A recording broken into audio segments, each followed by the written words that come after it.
तो कैसे हो मेरे चीतों गाइस। आज की इस वीडियो में आपको सीटेट पेपर 1 का जो है ईवीएस के जो है पीवाईक्यू कराने वाला हूँ। संपूर्ण व्याख्या कराऊंगा, जैसे कि मैंने जो है पार्ट 1 में भी आपको जो है संपूर्ण व्याख्या करा रखी है। ये हमारा पार्ट 2 वीडियो होने वाला है और आज जो हम पेडागोजी के 15 क्वेश्चन लेंगे। जैसे कि मैंने आपको बताया था कि हम जो है 15 क्वेश्चन एक वीडियो में पहले हम कंटेंट के क्वेश्चन लेंगे, उसके बाद सेकंड वीडियो में हम पेडागोजी के क्वेश्चन लेंगे। तो आज हम टोटल 15 क्वेश्चन पेडागोजी के लेने वाले हैं। सारे ए टू जेड सारे पॉइंट्स मैं आपको एक्सप्लेन करूंगा और इसके बाद जो पार्ट 3 होगा उसमें अगेन हम जो है कंटेंट वाले क्वेश्चन लेंगे। तो चलो भाई वीडियो को शुरू कर लेते हैं। पहला क्वेश्चन क्या बोलता है कि सुषमा चाहती है कि उसके छात्रों को पेड़ों के संरक्षण के लिए संवेदनशील बनाया जाए। निम्नलिखित में से कौन सा करने की जो है उपयुक्त रणनीति, ऐसा करने की कौन सी उपयुक्त रणनीति, कौन सी ऐसी रणनीति जो है सुषमा अपनाएगी जिससे कि जो है उसके जो छात्र है पेड़ों के संरक्षण के प्रति क्या हो, संवेदनशील हो सके। इंग्लिश वाले इंग्लिश में पढ़ते रहना, हिंदी में समझते रहना, कोई दिक्कत नहीं है। तो देखो भाई, कक्षा में बहस को आयोजित करना, केवल बहस को आयोजित करके क्या हम जो है जो जमीनी स्तर पे जो चीजें हो रही है, क्या रेस्टोरेंट में बैठ के रोटी को तोड़ने से क्या हमें किसानों का दर्द पता चल जाएगा? नहीं ना। इसी प्रकार से कक्षा में सिर्फ बहस आयोजन कर देने से, डिबेट आयोजन कर देने से हमें जो है पर्यावरण के प्रति संरक्षण हम बच्चों को नहीं बना सकते।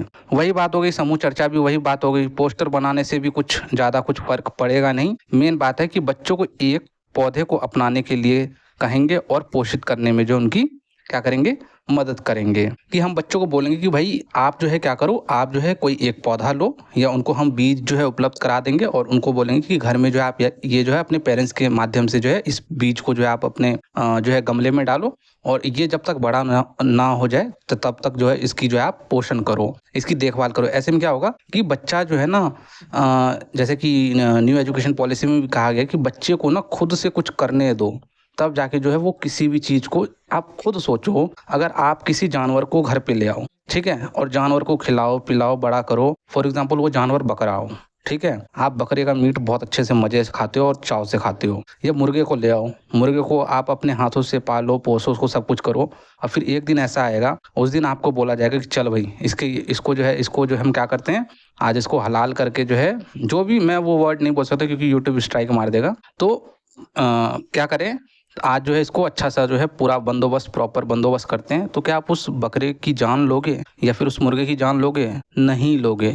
इसी प्रकार से अगर हमें बच्चे को जो है किसी के प्रति जो है संवेदनशील बनाना है तो उसको बोल दो कि भाई वो काम वो खुद करे। तो इसका फोर्थ ऑप्शन बिल्कुल करेक्ट है। उसके बाद सेकंड क्वेश्चन है हमारा, देख रहे हो कितने लंबे लंबे क्वेश्चन है।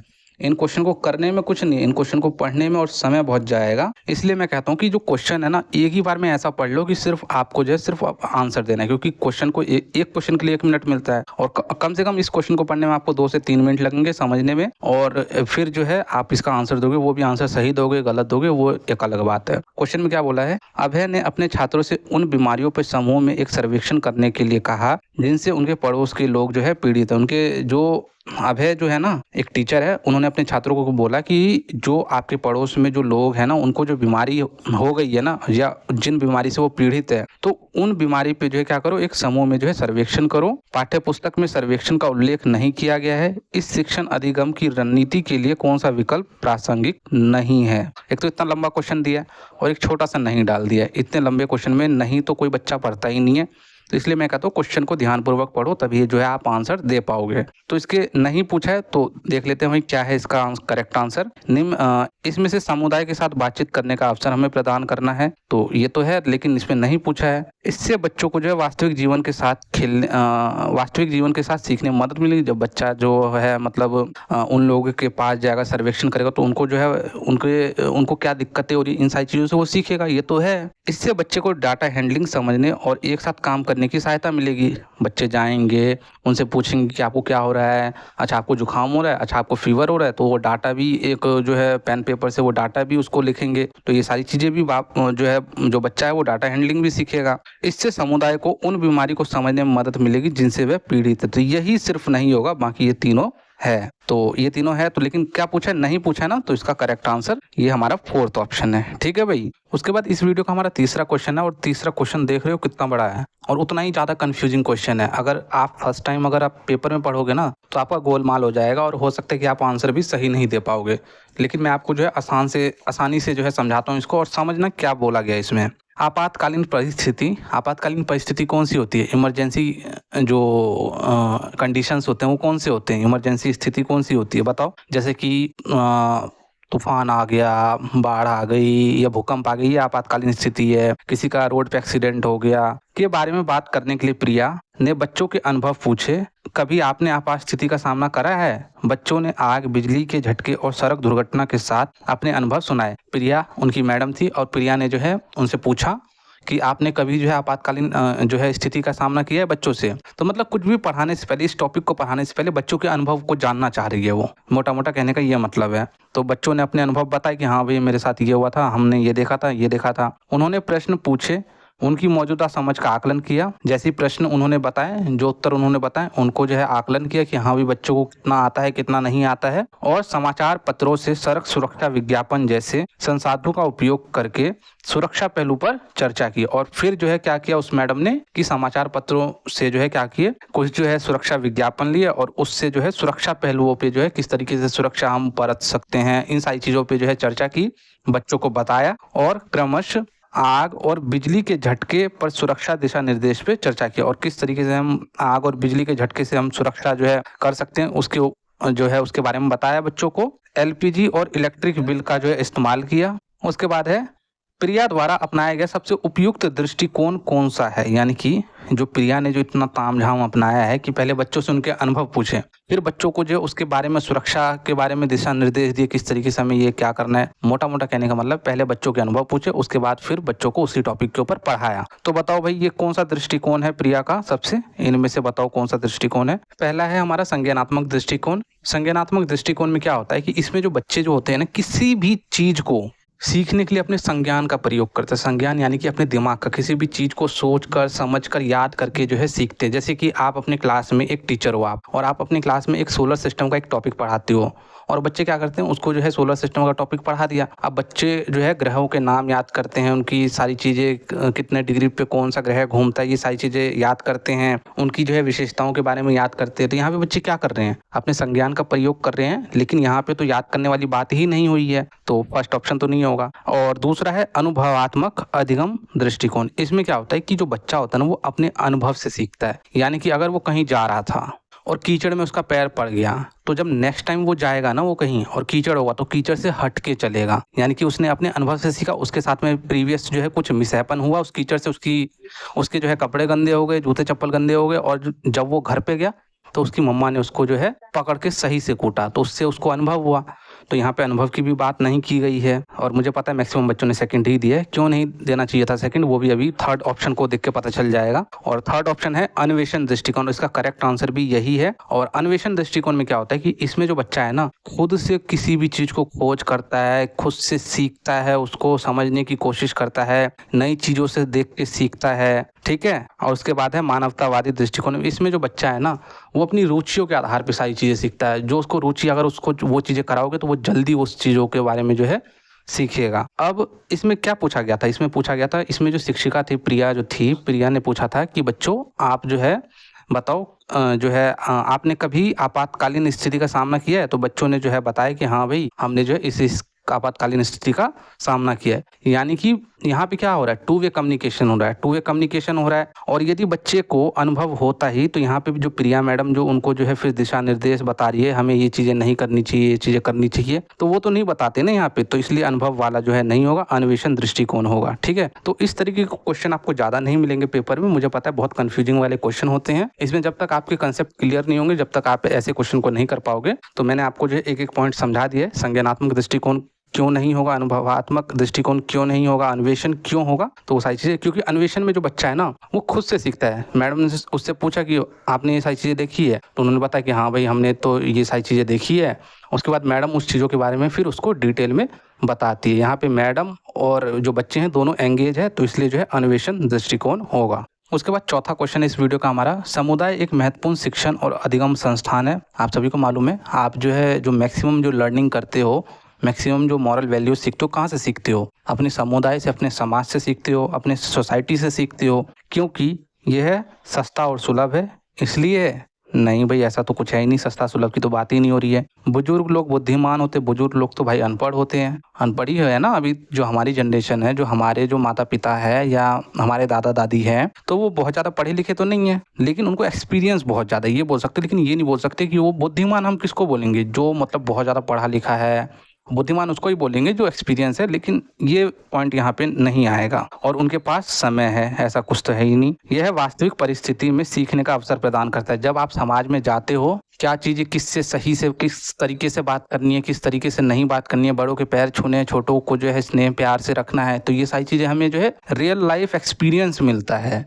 कोई भी आ रहा है तो पापा बोलते हैं, मम्मी बोलती है अंकल आ रहे हैं इनको नमस्ते बोल देना। आप भी बोलते होंगे ना अपने बच्चों को कि बेटा वो देखो अंकल आ रहे हैं, उनको जो है नमस्ते कर लेना, पैर छू लेना। तो वहाँ पे हमें रियल लाइफ एक्सपीरियंस मिलता है, रियल सेटिंग में हम जो है चीज़ों को सीखते हैं। तो इसका थर्ड ही ऑप्शन करेक्ट है। कोई भी समुदाय में उपलब्ध समस्त ज्ञान को बिना आलोचना के स्वीकार कर सकता है, ऐसी तो कोई बात ही नहीं हुई है। थर्ड ऑप्शन इसका करेक्ट है। उसके बाद पांचवा क्वेश्चन क्या बोलता है? ईवीएस शिक्षण अधिगम में कक्षा में प्राप्त अधिगम को विद्यालय के बाहर के जीवन से जोड़ने और इसे समृद्ध करने का क्या तात्पर्य है? यानी कि जो ईवीएस का जो शिक्षण अधिगम है, उसमें हम क्यों बोलते हैं कि हमें जो है विद्यालय के बाहर के ज्ञान से जो हम बच्चों का जो ज्ञान को हमें जोड़ना चाहिए, ईवीएस अधिगम को हमें जोड़ना चाहिए। क्यों वही बोलते हैं? पाठ्य पुस्तकों से बाहर जाना, क्या ये है? वैश्विक पर्यावरणीय मुद्दे और चिंताओं को पाठ्य पुस्तक से लिंक करना, क्या ये है? उसके बाद पूर्ण विद्यालय दृष्टिकोण, पाठ्यचर्या से बाहर जाना, तो ये दोनों तो नहीं होगा। तो इसका करेक्ट आंसर क्या है, आप मुझे बताओ। तो इसका जो करेक्ट आंसर है, इसका करेक्ट आंसर है हमारा फर्स्ट है, पाठ्य पुस्तकों से बाहर जाना। यानी कि हमें सिर्फ जो है मतलब टेक्स्ट बुक पे हमें सेंटर नहीं रहना है। टेक्स्ट बुक को एक रिसोर्स के रूप में हमें यूज करना है, लेकिन सिर्फ वही एक रिसोर्स है, ऐसे हमें नहीं करना है। हमें बच्चे को, क्योंकि बच्चा जो है ना वो अपने रियल लाइफ से ज़्यादा चीज़ें रिलेट, अगर मैं आपको कोई भी चीज़ें सिखा रहा हूँ, कोई भी चीज़ें बता रहा हूँ, और अगर मैं आपको रियल लाइफ के एग्जांपल दूँ, तो वो चीज़ें आपको ज़्यादा लंबे समय तक याद रहेगी। अगर मैं सिर्फ यही बोलूँ कि ये हुआ था वो हुआ था, और मैं आपको सारी टेक्निकल चीज़ें बताते जाऊँ, कुछ देसी तरीके से, कुछ आपके देसी जो चीज़ें आप जो कर रहे हो अपने जीवन में, अपने दिनचर्या में, उनसे संबंधित कोई एग्जाम्पल ही ना दूँ, कि आपको पढ़ाई अच्छी लगेगी या आपको पढ़ाई बहुत ज़्यादा बोरिंग लगेगी। तो इसलिए जो है हमें पाठ्य पुस्तक से बाहर जाना है, ताकि बच्चे जो है सही से जो है शिक्षण अधिगम कर सकें।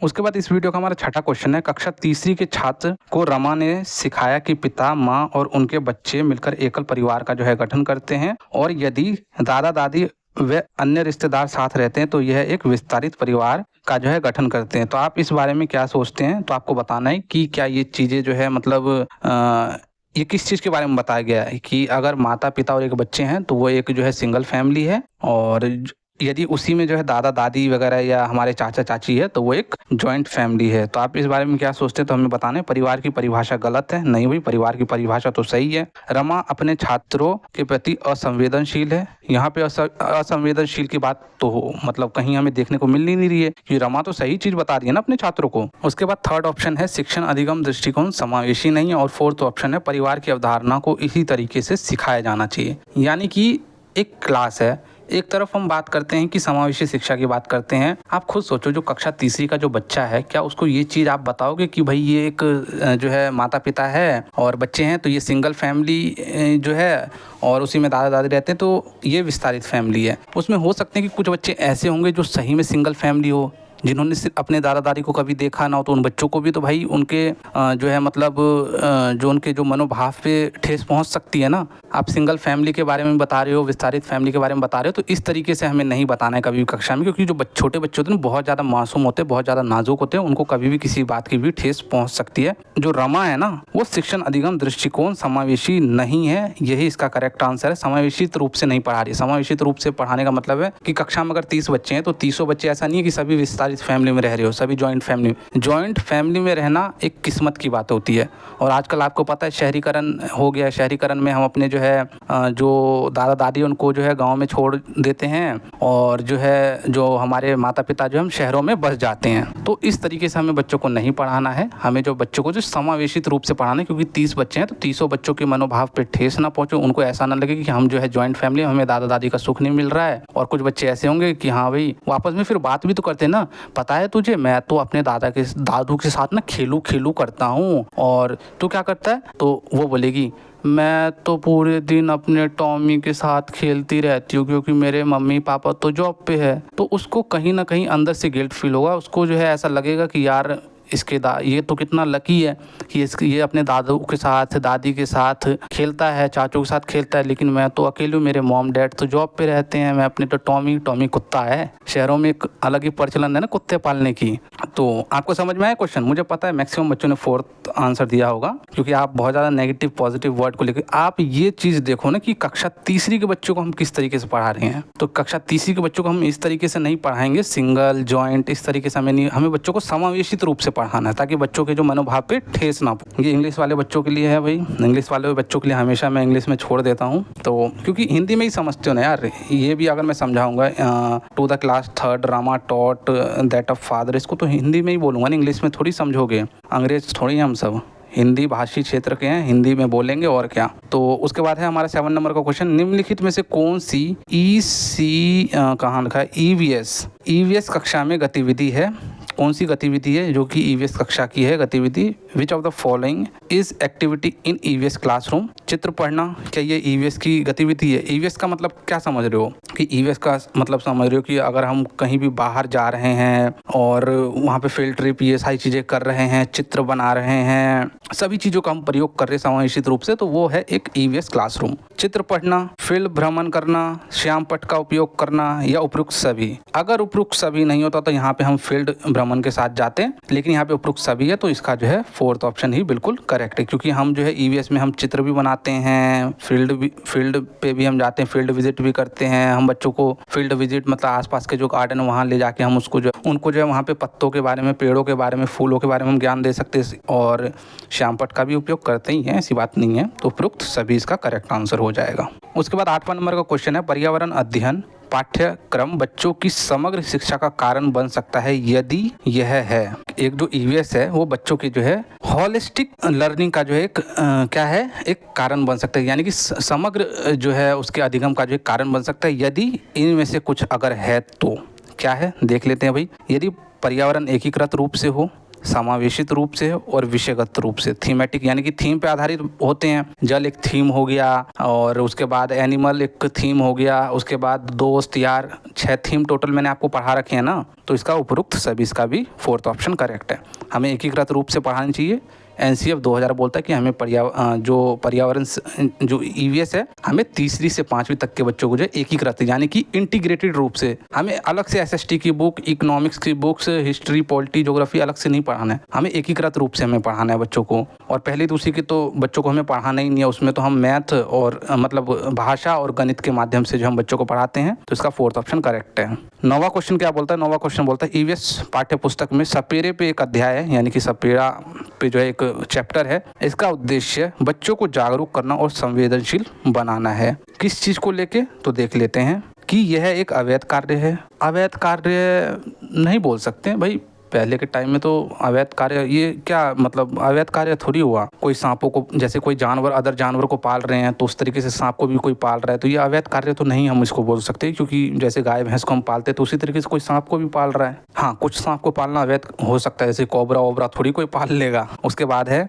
सपेरे के लिए, क्योंकि इन दिनों अक्सर उन्हें नहीं देखे जाते हैं। सपेरे के लिए क्योंकि इन दिनों उनको नहीं देखे जाते हैं, क्या ये उद्देश्य है? बच्चों को जो है, क्या क्वेश्चन में क्या बोला गया है? इसका उद्देश्य बच्चों को जागरूक करना और संवेदनशील बनाना है। तो जागरूक हम किस तरीके से करेंगे? ये जो सपेरा वाला चैप्टर है, इससे हम बच्चों को जो जागरूक और संवेदनशील किस तरीके से करेंगे? क्या ये अवैध कार्य है? तो ये तो बात नहीं है। सपेरे, आजकल हम सपेरे को नहीं देखते यार। पता है हमारे टाइम में ना, मतलब हमारे टाइम के, हम भी बहुत ज़्यादा टाइम के नहीं है, क्या होता था जब हम गांव में रहते थे ना, तो गांव में जो है ना एक सपेरा वाला आता था, और पता है मतलब वो बीन तो नहीं बजाता था, बीन के नाम पे वो दूसरा तीसरा ही बीन होता था। वो जो आजकल सास बहू के नाटक में जो अलग 70 ग्राम वाला बीन होता है, वो तो नहीं, और उसमें सांप भी ऐसे खड़ा हो जाता था, ऐसा कुछ तो नहीं होता था, लेकिन वो सांप का ना अच्छा खेल दिखाता था। आप सबने कितनों ने सांप का खेल देखा है वो आप मुझे बताओगे। उसके बाद तीसरा है कि सपेरे सांपों को नुकसान नहीं पहुंचाते और उन्हें अपनी आजीविका से वंचित करने से पहले विकल्प प्रदान करने की आवश्यकता है। यदि कोई सपेरा वाला है, आप सभी को पता है सपेरे जो है सांप को नुकसान, देखो आप खुद सोचो, जिस चीज़ से आपकी आमदनी आ रही है, क्या उस चीज़ को आप नुकसान पहुंचाओगे?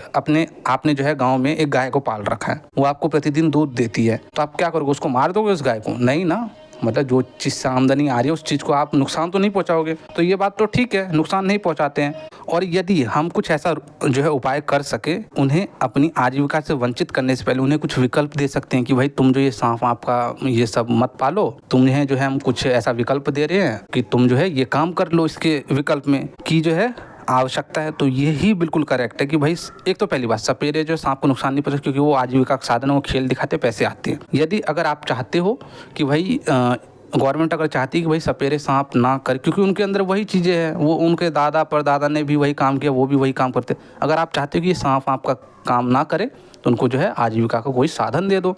तो यही इसका करेक्ट आंसर है।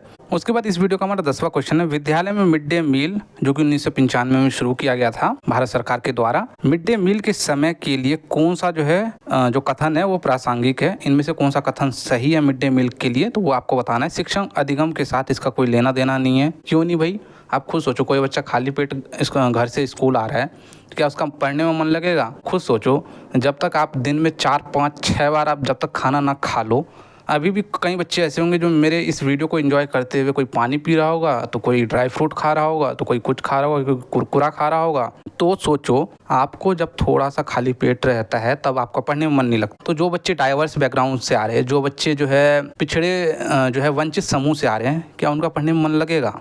नहीं ना। तो ये तो है भाई, तो इसका कोई लेना देना है। यह ईवीएस शिक्षण अधिगम के लिए एक अच्छा शिक्षण अधिगम का अवसर है। बिल्कुल, अगर बच्चा जो है स्कूल आएगा, उसको खाना पीना मिलेगा तो उसका पढ़ने में भी अच्छा लगेगा।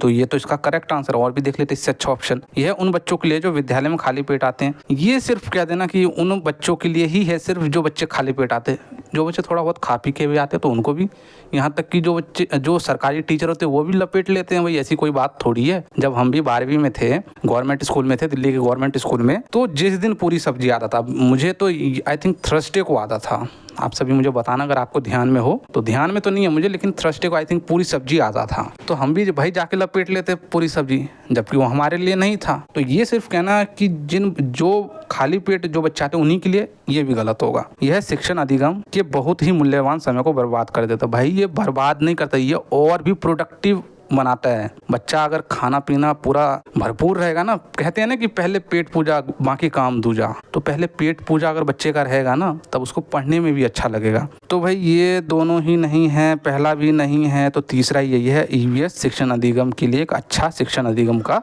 अवसर है। वहाँ पे बच्चे और क्या चीज़ें सीखते हैं, वहाँ पे बच्चे लाइन जो लगाते हैं, वहाँ पे बच्चों में आपसी संवेदनशीलता बढ़ती है। कोई बच्चा अगर अपंग है, अपंग तो नहीं दिव्यांग है, तो उनको हम पहले लेने देते हैं। तो इस तरीके से बच्चों में संवेदनशीलता आती है, इस तरीके से बच्चे सीखते हैं। तो ये तो बिल्कुल सही है। वहाँ पे बच्चे हाथ धोते हैं, ये सारी चीज़ें, तो काफ़ी सारे गुण होते हैं। सिर्फ ये मत देखो कि पेट भर गया हो गया, उसके बैकएंड में कितने गुण वो सीख रहे हैं वो भी तो देखो ना भाई। तो ये 10वां इसका भी जो है कौन सा ऑप्शन है, it is a good teaching learning opportunity for EVS teaching learning. ठीक है भाई, सेकंड ऑप्शन करेक्ट है। उसके बाद 11वां क्वेश्चन क्या है, पर्यावरण अध्ययन के संदर्भ में बोझ के बिना शिक्षा यानी कि लर्निंग विदाउट बर्डन, जो एनसीएफ 2005 के जो अध्यक्ष थे हमारे प्रोफेसर यशपाल, उनके और उनकी टीम के द्वारा, जो उनका 35 लोगों का जो एक ग्रुप था, फोकस्ड ग्रुप था, उनके द्वारा जो है ये लर्निंग विदाउट बर्डन जो है पारित किया गया था। इसमें क्या क्या क्या कहा गया था, इसमें यही कहा गया तो भाई जो बच्चे स्कूल जा रहे हैं, ना शारीरिक रूप से ना मानसिक रूप पे उन पर लोड नहीं होना चाहिए। समझ गए कि जैसे कि आप और हम भी जाते थे ना कभी स्कूल, बेशक उस दिन उसका पीरियड लगेगा नहीं लगेगा, हम सारी बुक्स लेके जाते थे, जितना हमारे सिलेबस का बुक है सब लेके जाते थे। पढ़ाई तो अलग चीज़ है। सबसे ज़्यादा टेंशन ये होती थी, हमारे मम्मी पापा हमारे बैग को लेके छोड़ने जाते थे। ये मम्मी पापा को जो छोड़ने जाने का जो कंसेप्ट है, ये वही भारी बस्ता की वजह से हमारा बस्ता 1 महीने 2 महीने से ज़्यादा नहीं टिकता था। उसके बाद 2005 के बाद जो है क्या आया, ये हमारा जो है बिना बोझ की शिक्षा आया कि हमें भाई बच्चों को बोझ नहीं देना, शिक्षा बोझ नहीं लगनी चाहिए, शिक्षा गुणवत्तापूर्ण होनी चाहिए। चलिए ऑप्शन देख लेते हैं। पहला है स्कूल बैग का वजन कम कर देना। मैंने आपको क्या बताया था, बिना बोझ के बिना सीखना यानी कि लर्निंग विदाउट बर्डन, यानी कि बच्चे के ऊपर ना शारीरिक रूप से वजन होना चाहिए, ना उसका बस्ता भारी होना चाहिए, और ना मानसिक रूप। ऐसा नहीं है कि गर्मी की छुट्टी पड़ी नहीं और भाई दबा के 1 साल की उसको जो है होमवर्क मिल गई। ऐसा आपके साथ डीएड बीएड में हुआ होगा, काफी सारा होमवर्क मिलता है, और स्कूल लाइफ में तो होता ही था। ऐसा लगता था कि नानी के घर ना जाएं और बस उस होमवर्क को कर ले। मम्मी कहती थी बेटा होमवर्क कर ले 10 दिन में होमवर्क कर ले। उसके बाद पापा भी लगे हुए हैं, मम्मी भी लगी हुई है, दीदी भी लगे हुए हैं, सब कर्सिव राइटिंग की बुक पे लिखे जा रहे हैं। तो बाद में जो है बस्ता था 1 हफ्ता, उसमें जो हम घूमने का प्लान बनाते थे। तो देखो भाई, स्कूल बैग का वजन कम कर देने से जो है नहीं होगा, उसको जो है मानसिक रूप से भी हमें जो है कम करना होगा। ईवीएस पाठ्य पुस्तकों में अध्यायों की संख्या कम कर देने से भी जो है गुणवत्तापूर्ण शिक्षा नहीं हो पाएगी। अवबोध का भार कम करने की जो है जरूरत है, यानी कि लोड ऑफ इनकॉम्प्रिहेंशन, जो चीजें जो बच्चों के जो आप जो मतलब जो बेवजह की जो चैप्टर्स डाल रखे हैं, बेवजह की जो चीजें आप जो है मंगवा रहे हो उससे, जिसका कोई मतलब नहीं है, जो सालों सालों भर तक वो पुस्तक खोली नहीं जाती है, उस चीज को हमें कम करना है। मैंने आपको बताया ना शारीरिक रूप से भार होनी चाहिए बच्चे के ऊपर, ना मानसिक रूप से। तो इसका थर्ड ऑप्शन ही करेक्ट है। ईवीएस पाठ्य पुस्तकों को आधा करने की जरूरत है, तो आधा करने से नहीं होगा, उसको मानसिक रूप से भी जो है हमें बच्चे को जो है स्वतंत्र करना है। उसके बाद है हमारा है 12वां क्वेश्चन है, ईवीएस कक्षा में समूह में सीखने का क्या उद्देश्य होता है? बताओ भाई, क्या उद्देश्य होता है इसका? पहला है, लड़के और लड़कियां अलग अलग सीख सकते हैं। तो भाई ये उद्देश्य होता है ईवीएस की कक्षा में। हमें अलग थलग नहीं करना किसी बच्चे को, हमें समावेशन की बात करते हैं, हमें अलगाव नहीं करना बच्चों में। कम और उच्च प्रदर्शन करने वाले छात्रों को अलग करना और उपचारात्मक शिक्षण देना। मैंने क्या बोला? अलग नहीं करना हमें, हम समावेशन की बात करते हैं, इंक्लूसिव एजुकेशन की बात करते हैं। अलगाव थोड़ी करना है हमें बच्चों में। सहयोग के मूल्य को लागू करने और एक साथ काम करने के लिए प्रत्येक बच्चे को सक्रिय रूप से भाग लेने और सीखने में सक्षम बनाना। आपको पढ़ के ही ऑप्शन का आंसर पता चल जाएगा। ईवीएस में जो है एक ही दो क्वेश्चन ऐसे होंगे जिनका आंसर जो है आप जो चाह रहे हो ना वो आंसर नहीं होगा, बोर्ड किसी तीसरे ही आंसर को मानेगा। लेकिन मैक्सिमम क्वेश्चन ऐसे होंगे जिसको आप अगर मतलब नहीं भी पढ़ोगे, पेडागोजी की बात बता रहा हूँ, कंटेंट में तो आपको पढ़ना होगा। पेडागोजी में आप जो सीडी आप पढ़ते हो ना, सीडी को पढ़ने के बाद ही आप पेडागोजी इसके भी कर दोगे। तो देख लो भाई, सहयोग की बात बिल्कुल इसका उद्देश्य है। एक साथ बच्चे काम करेंगे, बिल्कुल इसका उद्देश्य है। सक्रिय रूप से बच्चे को हमें सक्रिय रखना है, बच्चों को पैसिव नहीं रखना है, ये इसका उद्देश्य है। और सीखने के लिए जो है बच्चे को क्या करना है? सक्षम बनाना है। यही इसका जो है करेक्ट आंसर है। उसके बाद इस वीडियो का हमारा 13 नंबर का क्वेश्चन है, बाला। बाला का पूरा रूप क्या है, यानी कि what is the full form of बाला? बाला वो शैतान का साला वाला बाला नहीं है, ये दूसरा वाला बाला है। तो हुआ क्या कि देखो, आप सभी को मालूम है जो बच्चा है वो किताबों से बेहतर जो है वो अपने आसपास के वातावरण से ज़्यादा चीज़ें अच्छे से सीखता है। तो जब इस चीज़ को जो है मतलब देखा गया कि भाई, और वाइगोस्की ने भी बोला कि बच्चा जो है अपने समाज से अच्छे तरीके से, पर्यावरण से अच्छे तरीके से सीखता है। आप सभी को वाइगोस्की की थ्योरी मैंने पढ़ा रखी है। जो बच्चा है वो किताबों से कम और अपने एनवायरनमेंट से ज़्यादा सीखता है। तो क्यों ना एनवायरनमेंट को क्या किया जाए? प्रिंट रिच एनवायरनमेंट बनाया जाए, यानी कि समृद्ध वातावरण बनाया जाए, अधिगम समृद्ध वातावरण बनाया जाए।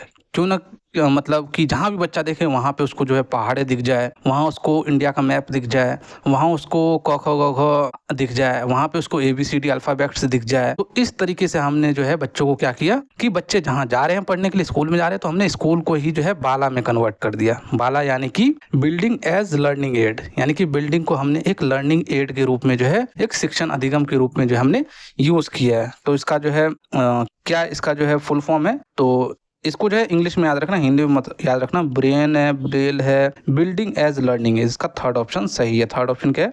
अधिगम सहायक के रूप में बिल्डिंग। तो हमने अधिगम, आपने भी देखा होगा ना, अगर गवर्नमेंट या प्राइवेट स्कूल में आप पढ़ते होंगे तो सीढ़ियों पे ABCD लिखा हुआ है या OIE लिखा हुआ है। उसके बाद जो है दीवारों पे इंडिया के मैप बने हुए। तो जो बच्चा होता है ना वो बहुत ज़्यादा क्यूरियोसिटी रहती है बच्चे में कि बोलते अरे ये क्या है। जब भी हमारी गर्मी की छुट्टियां होती थी और गर्मी की छुट्टियों के बाद जैसे ही हम स्कूल जाते थे, स्कूल का कायाकल्प हो जाता था, यानी कि वो बिल्डिंग एज लर्निंग एड में कन्वर्ट हो जाता था। हम भी सोचते थे, मतलब आधे घंटे खड़े हो गए रिसर्च में हम यही देखते थे कि ये अच्छा, ये इंडिया का अच्छा। कोई बच्चा कहता था ये देख दिल्ली, यहाँ पे दिल्ली में तो हम रहते हैं, ये देख यूपी यहाँ पे, ये देख बिहार यहाँ पे है। तो इस तरीके से बच्चा सीखता है। उसके बाद 14वां नंबर का क्वेश्चन क्या है? वैकल्पिक ढांचे का क्या अर्थ होता है, यानी कि व्हाट डू ऑल्टरनेटिव फ्रेमवर्क्स? क्या होता है वैकल्पिक ढांचे का अर्थ क्या होता है? तो ये आपको बताना है। विभिन्न भौतिक घटनाओं का पाठ्य पुस्तक स्पष्टीकरण। भाई टेक्स्ट बुक एक्सप्लेनेशन वाला तो होता ही नहीं है, वैकल्पिक ढांचे का मतलब फर्स्ट तो नहीं है। उसके बाद सेकंड ऑप्शन क्या है? विचार जो अवधारणाओं के औपचारिक रूप से स्वीकृत स्पष्टीकरण से अलग है। बिल्कुल ऐसे विचार जो औपचारिक रूप से नहीं होने चाहिए या जो स्पष्टीकरण दे ऐसे नहीं होने चाहिए, उससे अलग हो, तो वही इसका करेक्ट आंसर। मुझे पता है आप कई बच्चों ने यहीं तक पढ़ा होगा, औपचारिक स्वीकृत स्पष्टीकरण, बस ये भी तो देखे छोटू सा से अलग है। तो इसका सेकंड ऑप्शन ही सही है। वर्तमान में वैज्ञानिक और सामाजिक वैज्ञानिकों द्वारा आयोजित विचार को हम नहीं बोलते हैं। सभी विचारों को दृढ़ता से बच्चों द्वारा अंगीकार ये नहीं, इसका सेकंड ऑप्शन सही है। 15वां नंबर का क्वेश्चन क्या है, ये तो बुद्धू सा क्वेश्चन है, ये मैंने आपको सीडी में भी कराया था। महिलाएं पुरुष की तुलना में कमजोर होती है, क्यों भाई महिलाओं बताओ, क्या आप पुरुष की तुलना में कमजोर होती हो? भाई अगर हम मैरी कॉम का एग्जाम्पल दे और उसके बाद कल्लम महेश्वरी का एग्जाम्पल ले, तो क्या वो पुरुष के मुकाबले कमजोर है? नहीं है ना। फिर तो ये क्या है, ये एक मिथ है, ये वैज्ञानिक तथ्य है, ये स्टीरियोटाइप है, या अंधविश्वास है? अंधविश्वास तो भाई कोई भी चीज़ ऐसी होती है कि बिल्ली ने रास्ता काट दिया तो अब शगुन हो जाएगा, रुक जा।